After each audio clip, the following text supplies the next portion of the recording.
Orasi ilmiah yang akan disampaikan oleh Bapak Dr. Muhammad Amin MSN MA, Direktur Musik, Film, dan Animasi Kementerian Pariwisata dan Ekonomi Kreatif Republik Indonesia dengan tema Keterampilan Adaptif Menghadapi Tantangan dan Peluang di Dunia Industri Kreatif. Kepada Bapak kami persilahkan.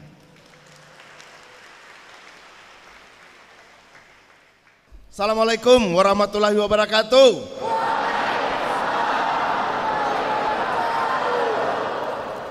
Shalom, Om Swastiastu, Namo Buddhaya, salam sejahtera buat kita semua.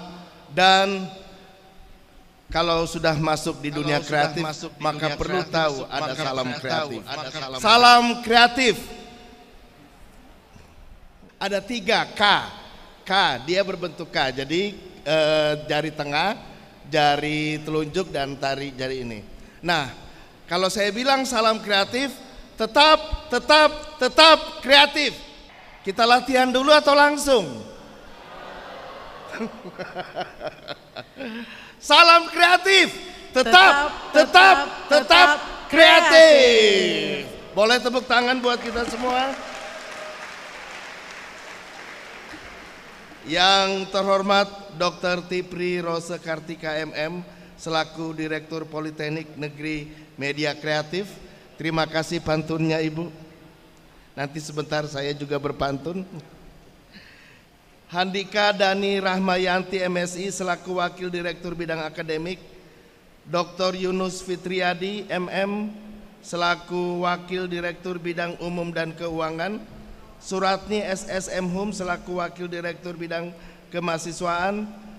Wawan Nugraha SSI MACC PhD selaku Ketua Senat Politeknik Negeri Media Kreatif beserta anggota. Senang bisa bertemu dengan Bapak. Para Ketua Jurusan dan Koordinator Prodi Politeknik Negeri Media Kreatif. Pantun. Tolong cakepnya. Beli kerupuk di warung Pak Latif. Cakep. Kerupuknya renyah karena masih baru. Cakep. Terima kasih kepada Politeknik Media Kreatif. Cakep. Sudah diundang pada pengenalan kehidupan kampus bagi mahasiswa baru.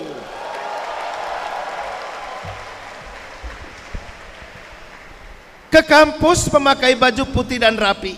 Cakep. Kampusnya keren, bersenama Politeknik Media Kreatif. Cakep. Industri kreatif memang menjadi jawaban untuk menyambut bonus demografi. Cakep. Tantangan dan peluang ke depan membutuhkan keterampilan adaptif.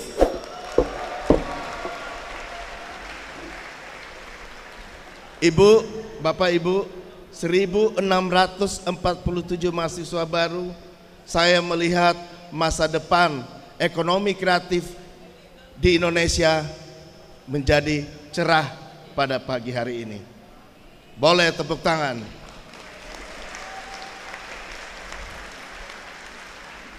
Kalau untuk 1647 mahasiswa, ini adalah hari pertama Anda masuk ke kampus atau kali pertama dalam hidup Anda menjadi mahasiswa, maka buat saya hari ini atau pengalaman ini adalah kali pertama saya membawakan orasi ilmiah. There is always the first time in our life. Oleh karena itu saya berpikir orasi ilmiah di dunia kreatif haruslah ada sedikit sentuhan kreatifnya. Baik, kita mulai. Next slide. Keterampilan adaptif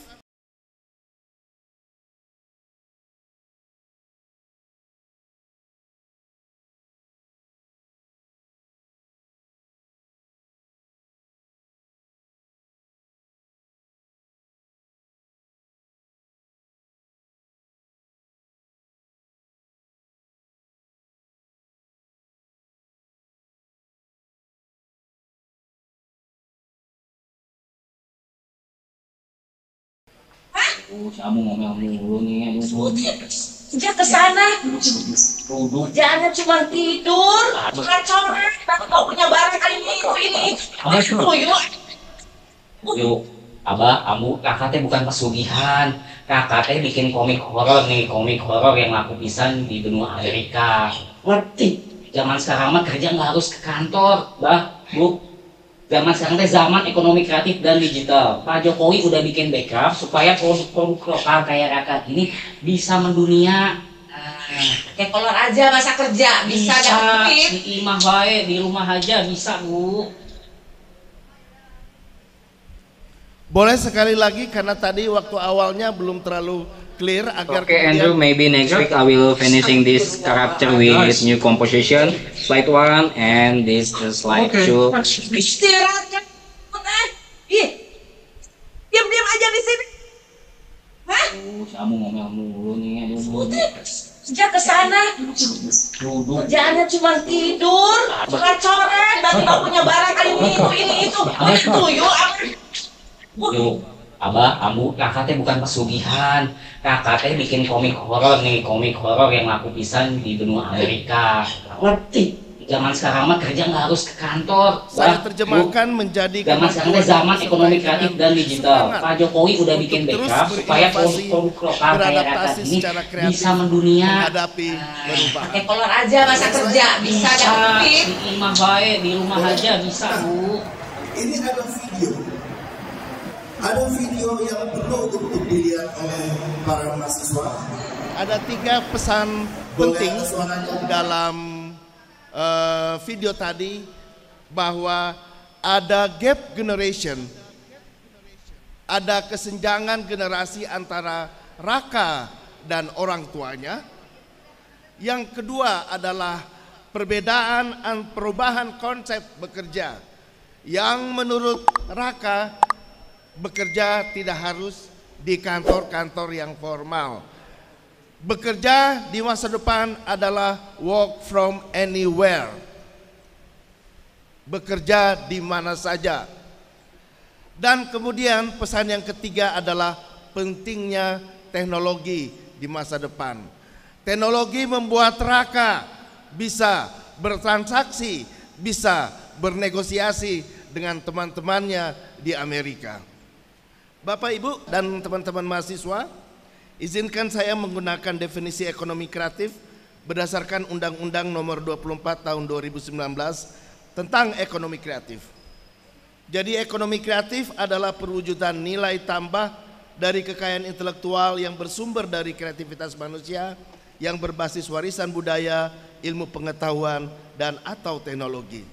Nilai tambahnya dengan kekayaan intelektual menjadi sangat penting. Oleh karena itu, ekonomi kreatif ke depan kita akan bangun dengan melindungi serta memanfaatkan kekayaan intelektual yang ada. Dalam ekonomi kreatif ada 17 subsektor ekonomi kreatif. Ini luar biasa Bapak Ibu dosen.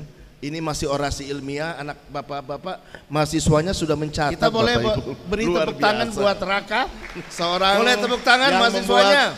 Karakter komik.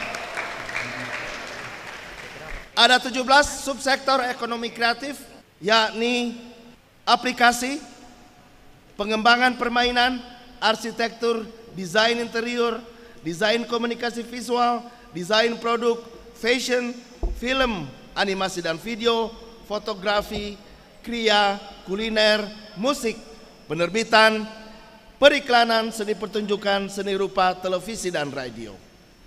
Ke-17 subsektor ini terbagi menjadi 2. Pertama adalah subsektor prioritas. Yang kedua adalah subsektor yang unggulan. Disebut unggulan untuk kriya, kuliner, dan fashion karena menunjukkan dan memberikan sumbangan produk domestik bruto terbesar dari seluruh subsektor yang ada. Kuliner mencapai 41%, fashion mencapai 17%, dan kriya mencapai 15%. Subsektor cluster atau pengelompokan subsektor yang kedua yaitu subsektor prioritas. Mengapa?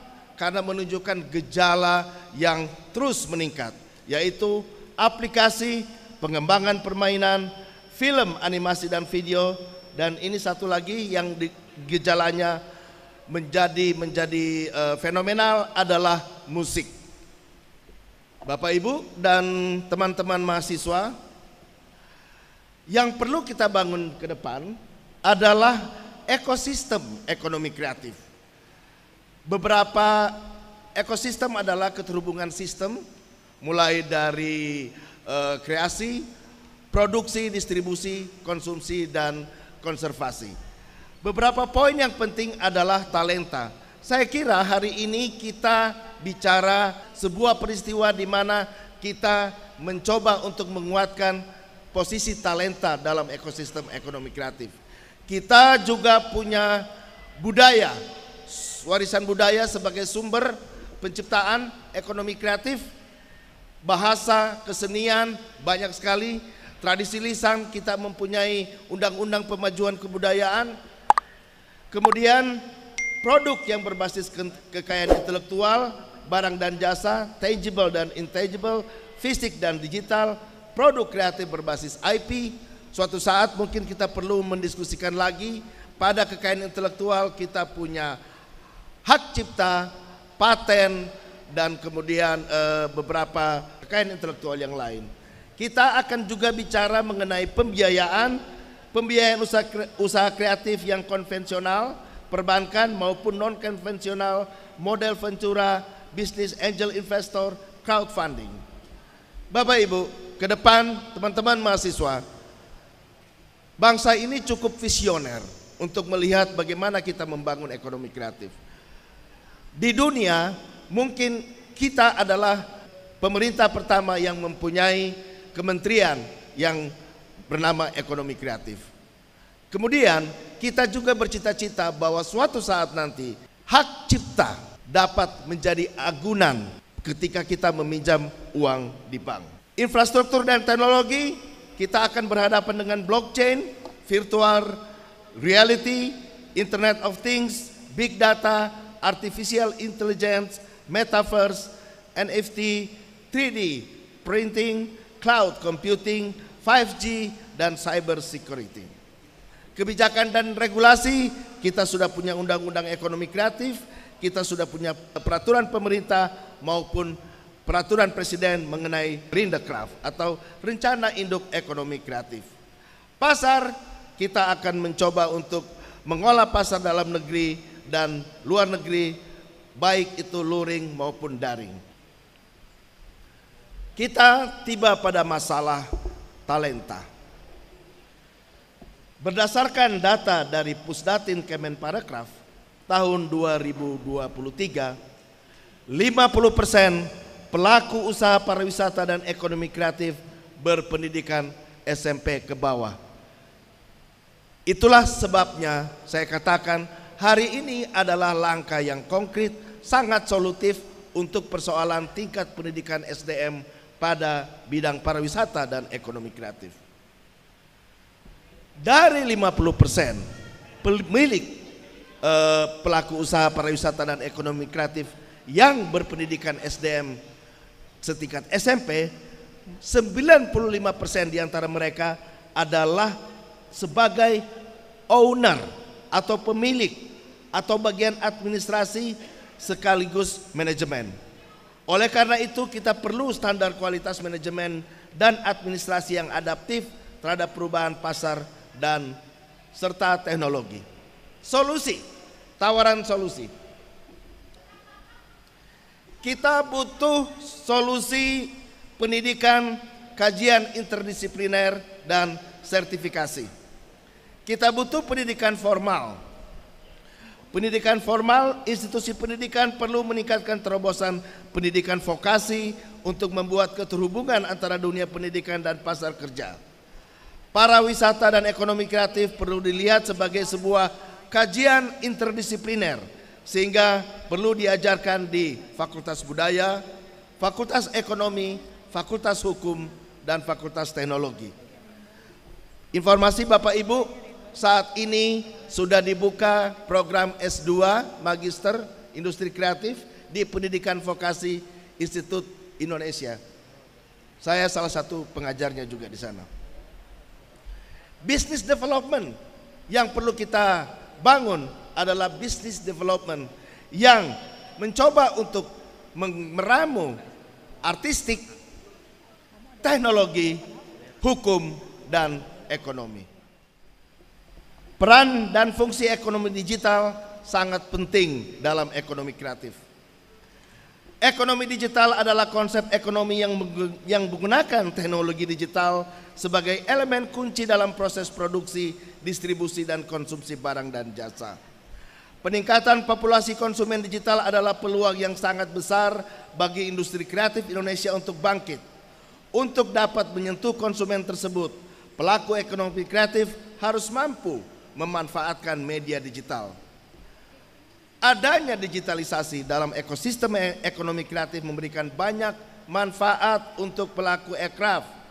Riset membuktikan jika transformasi ke dunia digital akan membuat suatu unit usaha lebih efisien dan stabil. Transformasi digital dapat menyederhanakan proses operasional jauh lebih efektif. Penggunaan ekosistem digital juga bermanfaat untuk membuat perusahaan lebih berkembang karena penggunaan teknologi digital menciptakan lingkungan kerja yang lebih modern. Ekosistem digital juga punya potensi besar untuk meningkatkan omset. Digitalisasi mendobrak batas-batas antara produsen dan konsumen sehingga para pelaku aircraft sangat dimungkinkan untuk melakukan perluasan jaringan bisnis. Ekosistem digital membuka peluang kerjasama dengan perusahaan lain yang dapat membantu operasional. Apa permasalahannya kita? Permasalahan transformasi digital UMKM yang nantinya para mahasiswa ini akan menjadi pelakunya adalah kurangnya literasi digital, rendahnya adopsi transformasi digital, infrastruktur digital belum memadai, meningkatnya persaingan produk, dan rendahnya efektivitas program pemerintah terkait transformasi digital.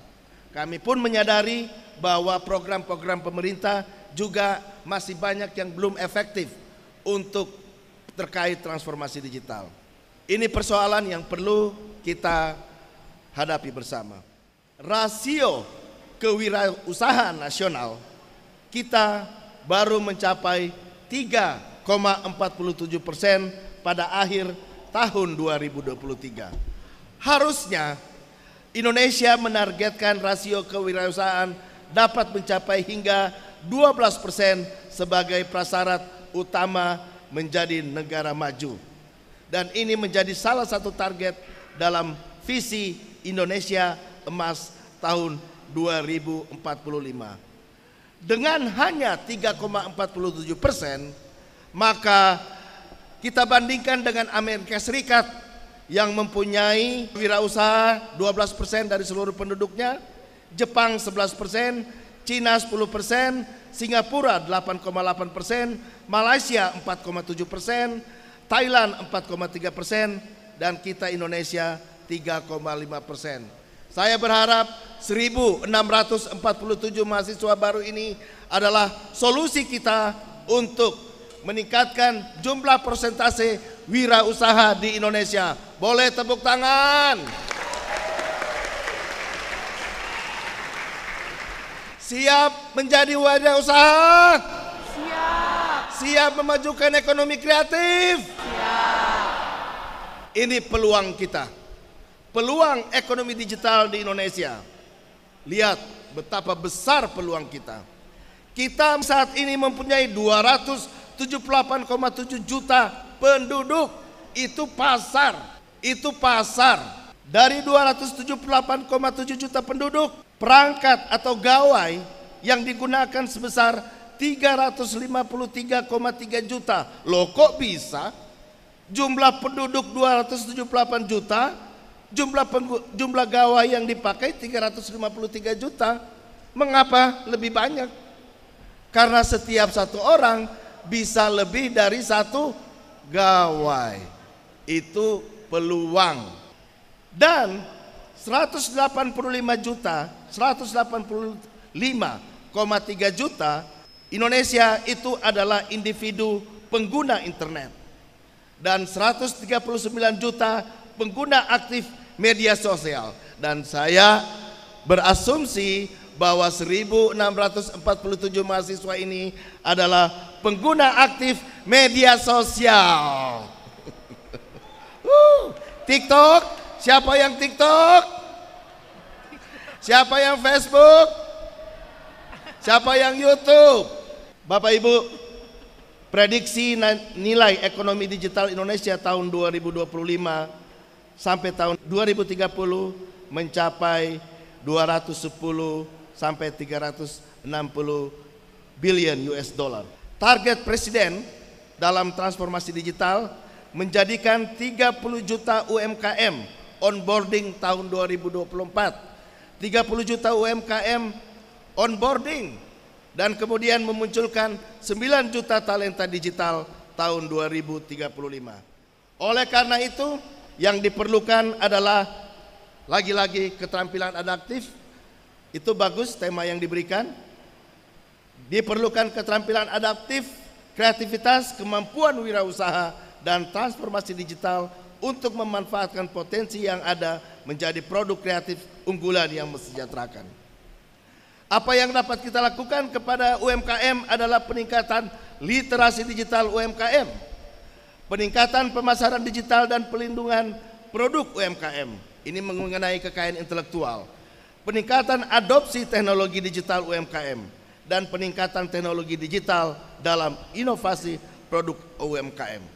Next slide adalah sebuah contoh produk kreatif anak bangsa kita yang memanfaatkan produk budaya, memanfaatkan budaya kita menjadi sebuah produk kreatif yang mendunia. Mudah-mudahan bagus videonya, suaranya bisa diulang. Sayang kalau tidak di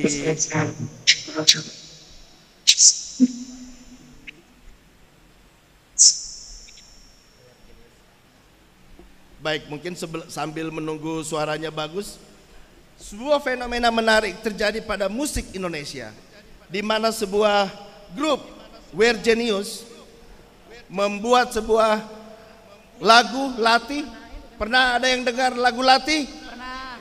Sudah pernah dengar lagu Lati? Pernah. Lagu ini ditonton oleh ratusan juta viewer di seluruh dunia. Bahasa dan yang menarik dalam musik itu ada disebut hook. Hook itu adalah sesuatu yang sangat menjadi identitas atau signature song lagu itu. Justru lagu itu yang dimaksud hook itu berbahasa dan notasi Jawa pada chorus. Pesan yang syarat pada lagu industri, kowe ra iso mlayu seko kesalahan. I'm sorry, I'm not Japanese, tapi saya coba. Ajining diri anak inglati, kamu tidak bisa lari dari kesalahan. Harga diri seseorang itu ada pada lidahnya. Pesan yang begitu kuat itu disampaikan dengan melalui lagu industri. Lagu ini memecahkan rekor di Spotify Indonesia sebagai lokal yang menjuarai tanggal lagu Indonesia Top 50 dengan durasi terlama. Lati telah didengar lebih dari 19,8 juta kali di Spotify dan kemudian top 100 million streams with latest release Lati. Baliho bergambar grup We're Genius terpampang di salah satu tempat penting di Amerika Serikat, Times Square, New York. Yang kedua, saya ingin cerita mengenai kuliner. Kita punya soto yang begitu beragam di Indonesia. Penamaannya pun beragam. Ada yang sebut soto, kalau di tempat saya disebut coto. Ada yang sebut tauto. Penamaan yang berbeda di setiap wilayah namun mempunyai pola atau pattern yang sama. Dia merupakan sebuah transformasi sejarah yang cukup lama karena transformasi dari Jaoto dibawa oleh armada maritim Cheng Ho ke Nusantara pada 1400 abad 15 Masehi. Ada 100 varian soto yang tercatat dalam pemecahan rekor muri tahun 2014. Tersebar di 24 daerah di Indonesia dan kontribusi subsektor kuliner terhadap PDB ekonomi kreatif 41-40%. Persoalannya, kita masih kalah dengan Thailand dalam persoalan kuliner di dunia. Batik Pekalongan. Batik Pekalongan, bukti keindahan akulturasi budaya Indonesia, strategis di Indonesia sebagai lalu lintas perdagangan dunia, meninggalkan jejak sejarah 1800 atau 1900. Batik yang merupakan tradisi lokal berakulturasi dengan etnis Tionghoa, Arab dan Belanda, dan menciptakan batik peranakan. Dinas Perdagangan Koperasi dan Usaha Kecil Menengah Kota Pekalongan mencatat realisasi nilai ekspor selama 2019 mencapai 313 miliar. Terakhir, Ghost Parade.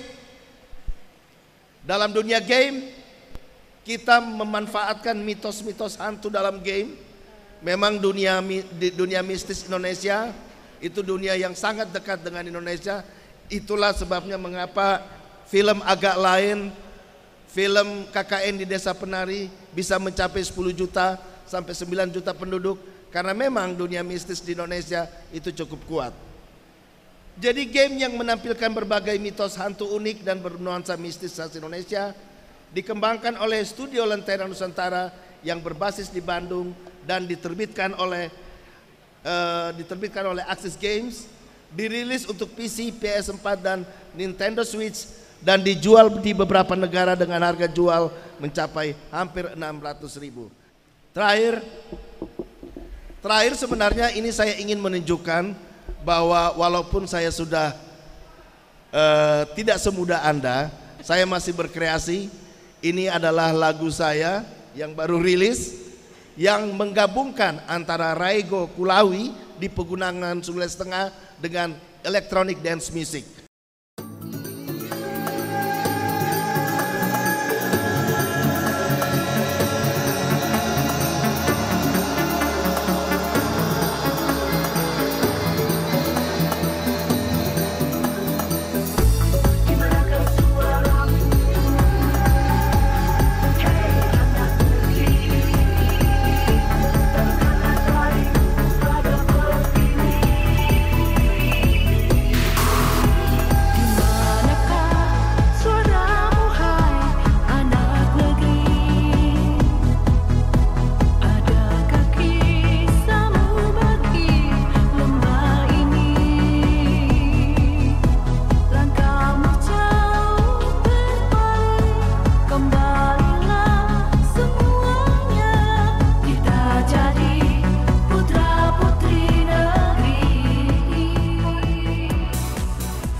Hanya untuk mau menunjukkan bahwa walaupun kreativitas itu seperti yang Ibu bilang tanpa batas, dia tidak mengenal usia. Pantun penutup, boleh? Mendapat bingkisan dari Cikini, Cakep. bingkisan di bawah burung cendrawasih. Paparan saya akhiri sampai di sini. Cakep. Lebih kurangnya saya ucapkan terima kasih.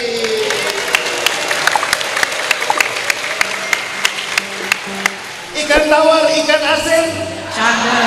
hantu burung melitis. Cakep. Mohon maaf para hadirin, pantun saya sudah habis.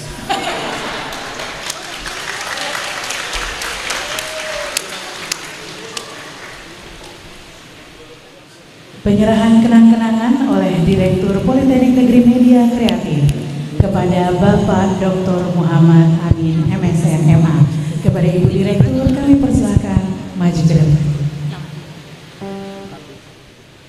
Kepada Bapak Serat kami persilakan maju ke depan.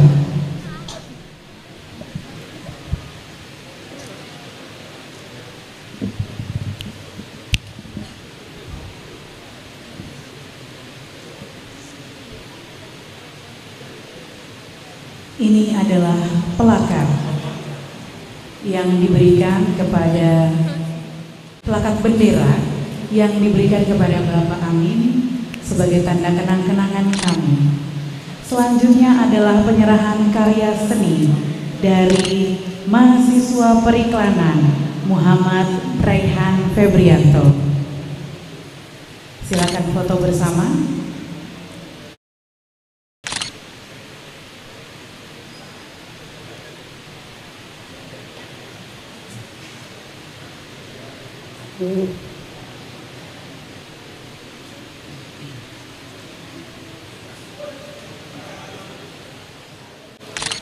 Karya yang diberikan kepada Pak Amin adalah karya dari Doktor Desain, karya PKM dari mahasiswa periklanan atas nama Muhammad Raihan Febrianto yang membawa baki di depan, kebetulan juga sebagai Duta Polimedia 2024. Boleh foto bersama juga dengan Duta Polimedia. Teman-teman, adik-adik, nanti jangan lupa mendaftar untuk menjadi Duta Polimedia ya. Semoga kenang-kenangan ini dan karya ini berkenan di hati Bapak Dr. Amin. Terima kasih kami sampaikan kepada Bapak Dr. Amin atas kesediaannya dalam memberikan orasi ilmiah pada PKKMB di Politeknik Media Kreatif.